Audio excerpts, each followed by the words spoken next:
Hai guys, selamat dari Minggu balik lagi nih ya sama aku di Komisi Remaja GKI Nusuan. Hari ini kita agak berbeda ya Kak Vera ya. Biasanya di gedung, sekarang kayak gini. Kenapa nih Kak Vera kira-kira ya? Ya biar lebih fresh, biar ada sesuatu yang baru gitu kan, teman-teman juga lebih semangat ikut persekutuannya ya. Tuh. Nah, hari ini kita mau bahas apa nih Kak Vera ya? Bahasnya temanya apa nih Kak Vera tentang Temanya seperti kita lagi ngomong-ngomong ini, komunikasi, tapi yang damai. Damai gimana sih Kak? damai. Damai. Nah, teman, pasti ya sering banget ya Kak kita tuh berkomunikasi. Kalau kita nih dua arah kan Kak. Enggak ding ya sama yang di rumah, berarti kita banyak arah juga nih ya. Nah, kita mau bahas tentang komunikasi masa. Komunikasi masa itu kayak gimana sih? Komunikasi masa itu komunikasi yang bisa kita ngobrol sekali. Kita ngomong dengerin kayak banyak orang nih kayak yang kita lakukan sekarang ya Kak. Semoga yang dengerin 5.000 orang nih. Nah, kalau kayak gitu bahayanya apa sih Kak? Ya sebenarnya kalau bicara bahayanya itu ada banyak sih, tapi ya satu yang mungkin paling sering terjadi itu kadang-kadang kalau miskom jadinya terjadi drama, jadi merusak perdamaian. Gitu.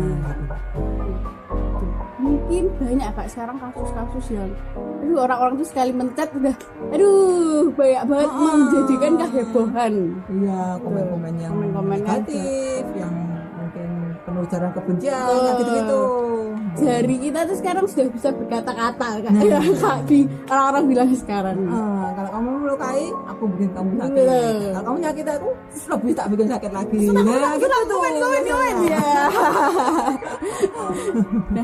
Nah, kita mau bahas ya Kak lebih dalam lagi tentang gimana sih cara kita menyampaikan komunikasi di media sosial, tapi dengan ujaran, dengan salam apa ya Kak namanya?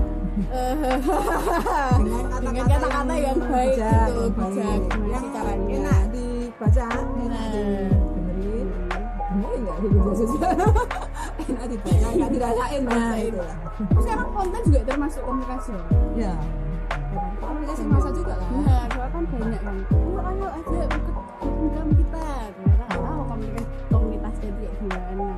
Bisa. Nah, sebelumnya nih teman-teman kita mau siapin hati kita dulu. Kita menyanyikan lagu Tuhan Tahu.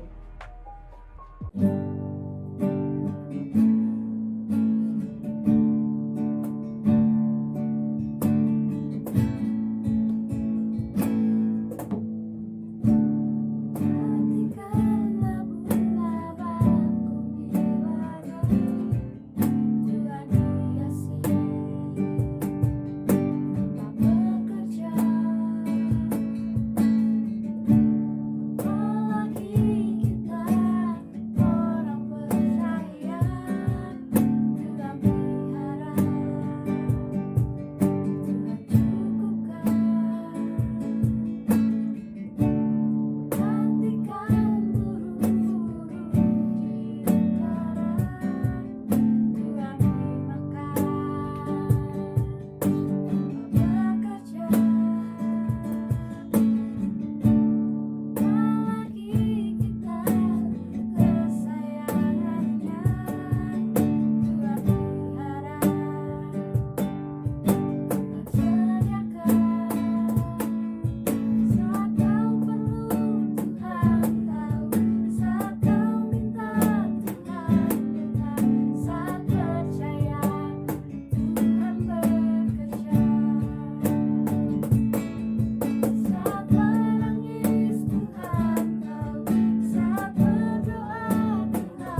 Oke Kak Vera, sebelumnya kita mau bersatu dalam doa terlebih dahulu. Oke. Nah, ini teman-teman, kita berdoa. Tuhan Yesus, terima kasih Tuhan atas berkat-Mu, kami dapat berkumpul beribadah di tempat ini dengan keadaan sehat. Kiranya Engkau juga berkati teman-teman kami yang ada di rumah Tuhan, kiranya berkati supaya mereka bisa mendapatkan firman dari Kak Vera pada hari ini dan juga bisa menjadi bekal untuk kehidupan kami semua selanjutnya. Kiranya Engkau berkati kami pada lepas pribadi. Terima kasih Yesus, dalam nama Tuhan Yesus kami doa, haleluya, amin. Amin. Nah, oke teman-teman, kita mau lanjutin ya. Kita mau bahas lebih dalam lagi nih, gimana sih komunikasi damai melalui media sosial. komunikasi. Nah, media sosial apa media komunikasi nih Kak? Ya, sama aja. Nah, ada muncul pertanyaan ya Kak Vera, tak bacain supaya nggak salah ya kita nangkepnya. Kemajuan teknologi mengubah perilaku komunikasi manusia dari model personal menjadi massal. Gimana nih tanggapan Kak Vera nih? Nah, karena ini kita mau baca firman Tuhan sekalian ya, kita akan lihat di firman Tuhan itu ternyata ada juga loh yang komunikasi personal, maksudnya personal tiba-tiba malah jadi masalah. Nah, itu dalam bacaan yang nanti akan yang hari ini akan kita baca. Teman-teman siapkan, buka doa kitabnya dari kitab 2 Raja-Raja pasal 5 ayat 5 sampai 15. Oke, kasih pembatas. Ya. Jadi di situ ceritanya itu ada Naaman, udah tahu semua kan ya? Kalau Naaman udah tahu, Minggu udah pernah kan? Nah, tapi biasanya kan kita tahunya Naaman tuh ceritanya Naaman sakit kusta disembuhkan. Nah, ini memang ceritanya masih sama seperti itu, tapi kita mau nyoroti soal gimana ketika Naaman sakit itu. Naaman ini kan orang Aram nih ceritanya. Nah, rajanya Aram itu karena panglimanya yang wah hebat nih, sudah menangin perang dia menang, dia perang lawan Israel dan dia menang. Israel sekarang di bawah jajahannya Aram. Nah, gitu ceritanya. Tapi suatu hari si Naaman ini sakit kusta, Lin. Nah, sakit kusta itu sangat, saya nggak pernah sih, tapi menurut di sini tuh wah itu sangat mengganggu sampai itu gimana caranya harus bisa disembuhkan. Lah gimana di Aram nggak ada tabib yang bisa menyembuhkan nih? Wah, tapi kata salah satu hambanya si raja ini, anak perempuan kecil, budaknya bilang, wah itu di Israel ada itu tabib yang bisa nyembuhin itu. Nah, yang dimaksudkan ternyata adalah Elisa, Nabi Elisa. Memang Nabi Elisa ini ada di Israel waktu itu. Nah, lalu kemudian si Raja Aram ini nulis surat lah. Nah, bentuk sosial medianya, cara komunikasinya tuh dulu surat. Nah, surat Kak. Suratnya itu kemudian ditulis kepada Raja Israel oleh Raja Aram. Intinya pokoknya tolonglah sembuhkan hambaku Naaman ini. Nah, padahal kan tadi kita udah bilang nih, rajanya Israel kan di bawah jajahannya Aram. Nah, kalau rajanya Aram tuh bilang sembuhkanlah ini panglimaku ini. Nah, sini saya terus, emangnya aku dokter kan gitu. Emangnya aku tabib, aku kan nggak bisa nih. Waduh, ini padahal aku dikasih tugas yang aku nggak bisa melakukan, ini apa nih maksudnya? Emang sengaja supaya cari gara-gara nih, gitu kan? Tuh di ayat yang ke berapa? Bentar Kak, tak lihat ke. Tuh kan, tadi di ayat yang ke 7. Nah, tadi kan di ayat yang ke-6 kasih surat nih. Di ayat yang ke-7 tak baca ini. Segera sesudah Raja Israel membaca surat itu, dikoyakkannya lah pakaiannya serta berkata, Allahkah aku ini yang dapat mematikan dan menghidupkan, sehingga orang ini mengirim pesan kepadaku supaya aku sembuhkan seorang dari penyakit kustanya? Tapi sesungguhnya perhatikanlah dan lihatlah, ia mencari gara-gara terhadap aku. Nah, cari gara-gara nih, sesuatu yang tidak bisa aku lakukan kok suruh lakukan gitu kan. Nah, akhirnya dia jadi kuar-kuar. Kok bisa tahu nek dia kuar-kuar? Kenapa tuh Kak? Kok bisa tahu? Nah, Elisa ya dengar. Oh. Padahal Elisa nggak ada di situ kan. Walah. Jadi menyebar ya Kak ya. Nah, Kalau sekarang tuh gibah kali ya Kak. Ya. Langsung klik send. Nah, jadi wah. Terus jadi semua dengar. Rakyatnya dengarlah, dalam hal ini rakyatnya ya. Tapi ternyata sampai ke rumahnya Elisa, si abdi Allah itu, si raja yang lagi marah-marah tadi. Terus apa yang dilakukan Elisa? Ternyata Elisa bersikap sangat bijak. Elisa menanggapi, kalau sekarang namanya mungkin konten ya. Konten yang mengumbar emosi ini. Nah itu dia tanggapi dengan sikap yang sangat bijak Kak, ternyata Kak. Nah, dia bilang gini, wah tenang aja, tenang. Kamu nggak bisa nggak apa-apa, bawa sini orangnya. Wah, jadi itu kan sangat menyejukkan toh. Iya. Ibarat disiram RS. Sangat menyejukkan. Nah akhirnya wah jadi nggak jadi marah dia. Yaudah kirim Naaman ke situ, dikirimlah Naaman ke situ. Nah akhirnya ketika Naaman dikirim ke situ, akhirnya memang Naaman dapat kesembuhan. Kalau kita udah tahu kan semua ceritanya kan ya, teman-teman di rumah juga udah tahu. Akhirnya Naaman juga mendapat kesembuhan. Nah dari situ sebenarnya kita sampai sini kita bisa belajar sih Kak, satu hal dulu. Jadi kalau kita itu bermedia sosial Kak, kita kadang-kadang kan kita harusnya yang ranah pribadi, pesan yang tadi kan pesannya pribadi, raja itu menerima pesan pribadi kan sebenarnya coba diatasi sendiri gitu, tapi karena dia gitu kan, dia keluar jadi semua orang tahu kan gitu. Untungnya dia dapat reaksi yang baik. Kalau enggak nah padahal di zaman sekarang ini kan sering kan Kak, kalau kita itu ranahnya sebenarnya pribadi tapi kita pasang jadi status konsumsi massa. Nah, jadi status gara-gara mungkin itu Kak, misalnya berantem sama pacarnya tapi nggak berani ngomong nih ya kan, nggak berani bikin status. Nah statusnya itu yang kayaknya kayak yang orang itu pas melihat tuh langsung tahu gitu loh, ini lagi berantem sama pacarnya nih gitu loh. Berarti cowoknya ini. Jadi kan seolah-olah semua orang yang lihat tuh akan tahu betapa sakitnya diriku gitu loh. Yang harusnya ranah pribadi malah jadi konsumsi umum, konsumsi massa. Ya memang sih mungkin maksudnya supaya dapat komen yang bisa menguatkan gitu Kak, tapi kan belum tentu itu yang didapat toh Kak. Kadang mungkin kalau yang temennya yang tahu emang bener gitu kan mungkin akan memberikan komen yang baik Kak, komen damai. Nah seperti Elisa tadi, jalan enggak apa-apa, sini Pak sini. Dia akan menolong dia mengatasi persoalannya. Tapi kan kenyataannya kan ada yang enggak Kak, ada yang malah wah kayak syukurin gitu. Ada juga yang malah itu loh Kak, kalau bilang cuma gitu aja gitu loh. Lebay. Nah itu kan malah bikin kita tambah sakit hati loh Kak gitu. Nah jadi emang boleh sih seperti itu, tapi mungkin perlu dipertimbangkan masa-masa ya. Ketika itu menjadi konsumsi massa itu kira-kira akan bikin kita itu dapat solusi atau malah dapat tambahan masalah gitu kan.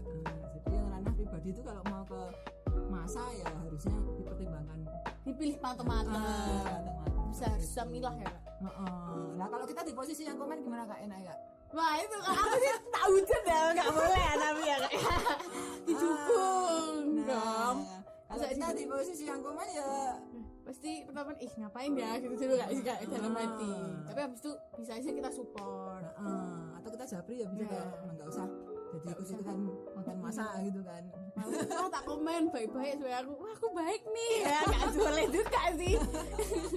Ini nggak, aku dijapri aja Kak, biar nggak menjadi konsumsi umum lagi, mas jadi masalah lagi. Iya, mas jadi tambah ruwet kan. Nah itu. Oh ya sekarang ada screenshotan guys. Suara dari mana? Nggak ada orang, ada suaranya. Nonton bayaran kita ya. Ya itu. Terus tadi apa lagi ya Kak ya?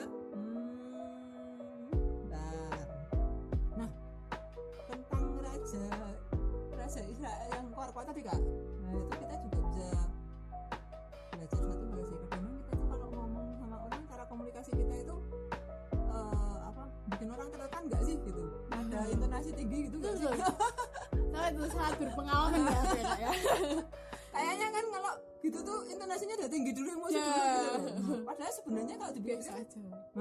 Raja Aramnya tadi kan ya biasa aja ya sebenarnya. Raja Aram tadi kan cuman mau bantu Naaman kan. Dia kan pure 100% mau bantu hambanya kan. Malah dia ngasih hadiah-hadiah tadi kan. Coba kita lihat ayatnya nih Kak. Ini benar.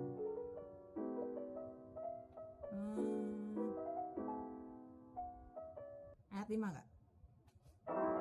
Ketika Naaman mau dikirim, Raja Aramnya bilang, baik pergilah dan aku akan mengirim surat kepada Raja Israel tuh. Lalu pergilah Naaman dan membawa sebagai persembahan 10 talenta perak. Ketika itu Nah aman dikirim tidak cuma orangnya tok, tapi bawa persembahan-persembahan yang di sini ditulis ada 10 talenta perak, ada 6.000 sikal emas, ada 10 potong pakaian. Ini tuh udah yang banyak banget gitu Kak. Nanti kalau kita baca perikopnya itu lebih lanjut, harta bendanya, sebagian dari hartanya bendanya tok ini, sebagiannya saja ketika itu diminta oleh hambanya Elisa, itu Elisa bilang, itu kamu dengan itu kamu bisa beli sapi, beli lembu, beli binatang, beli rumah, beli apa bu? Kan bangga ini Kak, udah jadi sultan ya. Nah, itu yang ketika cerita di bawahnya itu Kak, itu nanti teman-teman bisa baca ya di rumah, itu nggak masuk bacaan kita hari ini sebenarnya, tapi teman-teman bisa dibaca di seluruh perikopnya aman ini. Pokoknya kayak kita baca storybook. Ya, nah balik ke sini tadi. Jadi cara kita bicara itu juga menentukan komunikasi kita tuh sama orang tuh bisa berjalan dengan baik enggak gitu. Kalau tadi harus nangkep dulu maksud orangnya ini ngomong tuh gimana sih sebenarnya gitu. Jangan kita tuh kan pikir negatif dulu itu mesti goro-goro nih kan gitu. Apalagi orangnya mungkin kita udah punya image negatif tentang orang itu Kak. Misalkan kayak tadi yang Raja Aram kan udah jago gitu kan. Jadi image-nya kan udah negatif dulu Kak. Nah, ini enggak mungkin minta tolong tenan ini, mesti cari gara-gara kan gitu. Padahal udah emang beneran. Dia lagi gitu kan. Tapi itu semua yang baik-baik itu di matanya dia udah enggak kelihatan baik gitu Kak. Kalau dia udah punya image negatif dulu tentang orang itu. Nah, jadi emang kita itu komunikasi kita nggak bisa berjalan dengan baik kalau kita udah mikir negatif dulu sama orang yang kita ajak ngomong Kak. Punya pikiran negatif dulu. Coba dicerna dulu, direspon dengan netral dulu. Apalagi kalau itu nggak kelihatan Kak.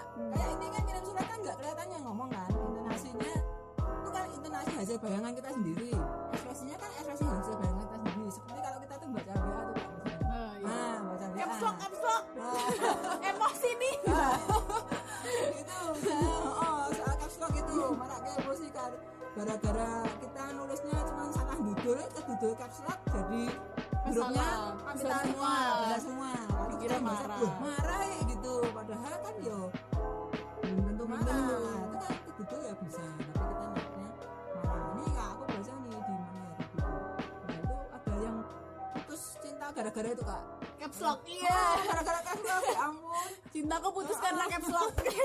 Jadi tuh cowoknya itu ketika ngirim WA terus dibilangin besok jadi kan pergi sama aku gitu, terus cowoknya jawab iya dong, lah iyanya itu iyanya itu pakai caps lock, tapi dia nggak sengaja, sebenarnya dongnya ya enggak.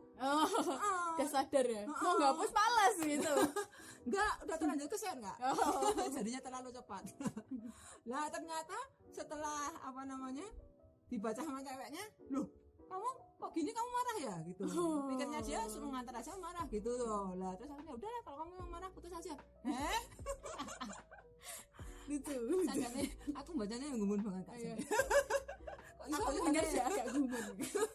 Pekal caps lock. Jadi jangan kita tuh gampang merespon sesuai dengan apa yang kita bayangkan sendiri gitu loh Kak. Kadang-kadang kan kita bayangkan sendiri, intonasinya kita bayangkan sendiri, oh berarti dia marah apa, padahal kita kan nggak lihat. Nah jadi kita cerna dulu baik-baik, seperti kata Kak Inan tadi, cerna dulu baik-baik, terus nanti baru kita responnya yang bisa bener juga kalau kita udah cerna baik-baik. Atau kalau emang mau lebih jelas lagi ya ketemu, misalkan kalau memungkinkan ketemu gitu ya, jaraknya memungkinkan ketemu, ngomong baik-baik gitu, ketemu untuk ngomong damai loh Kak, jadi bukan bukan ketemu bikin tambah rame Kak, itu sama aja, itu komunikasi lewat media sosial yang nggak bikin bener juga kalau tambah rame. Seperti ini Kak, saya baca juga ini tadi di media sosial, dua remaja yang akhirnya berkelahi beneran sampai yang salah satu meninggal gara-gara apa? Berantem di Facebook. Di Facebook mereka ejek-ejekan, terus nggak terima, mereka daripada ejek-ejekan di sini kita lanjutin nih berantem beneran, kalau emang kamu berani ketemu di mana gitu. Hari gini loh Kak, di Bogor loh, kota besar loh Kak, berantemnya pakai senjata tajam. Nah satunya akhirnya meninggal baru aja Kak, baru tahun kemarin, setahun atau 2 tahun kemarin. Nah, terus berarti kayak media sosial itu sangat sebenarnya cuma ngetik-ngetik aja Kak, tapi dampaknya itu loh, kalau kita salah buat ngeposting, salah ngerespon, Jadi dampaknya tuh sebenarnya besar banget sebenarnya. Ya jadi kalau hari ini kan kita diajak untuk pakailah media komunikasi itu untuk sesuatu yang bisa mendatangkan perdamaian. Jadi kan kita ini kan agen-agen pembawa damai toh. Semua anak Tuhan kan membawa damai toh kan. Apa semua anak Tuhan tuh nek membawa kerusuhan itu kan bukan anak Tuhan kan? Tidak mencerminkan Tuhan. Jadi bijak-bijaklah menggunakan medsosmu kalau respon yang baik seperti tadi si Elisa itu gitu Kak. Jadi intinya ya teman-teman, kalau kalian mau ngeposting mau apa dipikir dulu. Kalau mau ngerespon postingan atau mau balas WhatsApp ya kayak juga dipikir dulu, wah ini kira-kira dia lagi marah nggak ya, kira-kira dia lagi mode sensitif nggak gitu. Jadi jarinya itu juga agak direm kan? Ya betul. Titik-titik gitu biasanya terus Kontrol dengan baik. nggak terlalu dikontrol jadinya gitu. Nah teman-teman, obrolan kita sampai sini aja Kak Vera ya. Ini kan sudah panjang banget kayaknya ya, semoga kalian semua paham. Pokoknya dia kalau mau bermedia sosial harus bijak, jangan mengujar kebencian lah ya Kak ya. Udah mengujarlah kata-kata yang baik, positif juga. Jangan provokatif gitu. Karena juga kalian harus tahu dampak media sosial itu enggak sekecil itu. Wah coba komen gini, alah paling dia coba marah, ternyata sampai dia bunuh diri dan lain-lain gitu. Nah Kak Intan, dari ngomong kita hari ini ada satu lagu yang cocok banget Kak untuk kita nyanyi. Apa itu Kak Vera? Damai di Dunia. Oke. Ya teman-teman kita nyanyiin Damai di Dunia PKJ 267.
Bersama dengan gereja dari segala abad dan tempat, kita akan mengakui iman kita menurut pengakuan iman rasuli yang berbunyi demikian. Aku percaya kepada Allah, Bapa yang Maha Kuasa, Khalik langit dan bumi, dan kepada Yesus Kristus, anaknya yang tunggal Tuhan kita, yang dikandung daripada Roh Kudus, lahir dari anak darah Maria, yang menderita sengsara di bawah pemerintahan Pontius Pilatus, disalibkan, mati dan dikuburkan, turun ke dalam kerajaan maut. Pada hari yang ketiga, bangun pula dari antara orang mati, naik ke surga, duduk di sebelah kanan Allah, Bapa yang Maha Kuasa, dan akan datang dari sana untuk menghakimi orang yang hidup dan yang mati.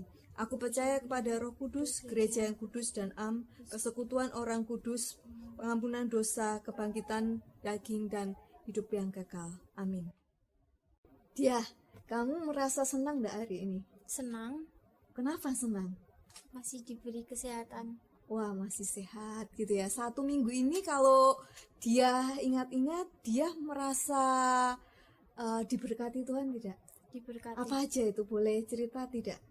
Diberikan kesehatan, terus masih bisa kumpul sama keluarga. Wah, itu ya banyak sekali ya berkat-berkat ya yang diterima. Tentunya teman-teman di rumah juga banyak berkat yang diterima dari Tuhan. Kita akan mengucap syukur pada Tuhan dengan memberikan persembahan kita. Bisa melalui transfer ke rekening GKI Nusuan atau bisa memasukkan amplop persembahan ke kotak yang disediakan di gereja. Oke, kita akan pujikan beri syukur, beri syukur.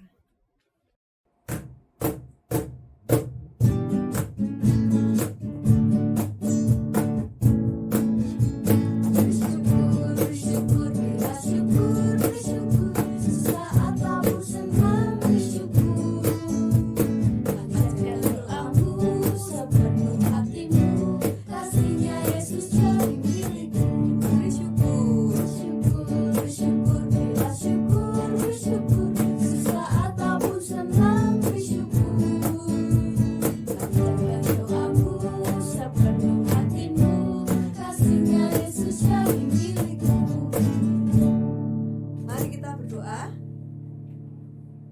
Tuhan, kami mengucap syukur atas berkat Tuhan dalam kehidupan kami. Terima kasih untuk setiap kesehatan, perlindungan, kekuatan yang Tuhan berikan kepada kami, sehingga kami sampai saat ini merasa sukacita, merasa kami dilindungi oleh Tuhan. Itu semua karena kebaikan Tuhan dalam kehidupan kami.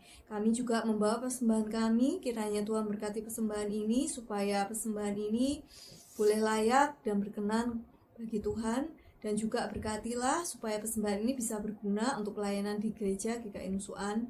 Dan juga Tuhan, sebentar kami hendak kembali ke tempat kami masing-masing. Mohon Tuhan melindungi kami, menjaga kami, supaya kami bisa tiba dengan selamat. Dan juga segala aktivitas yang akan kami lakukan setelah ini, kiranya Tuhan tetap melindungi dan menjaga kami. Terima kasih Tuhan, dalam nama Tuhan Yesus kami sudah berdoa dan mengucap syukur.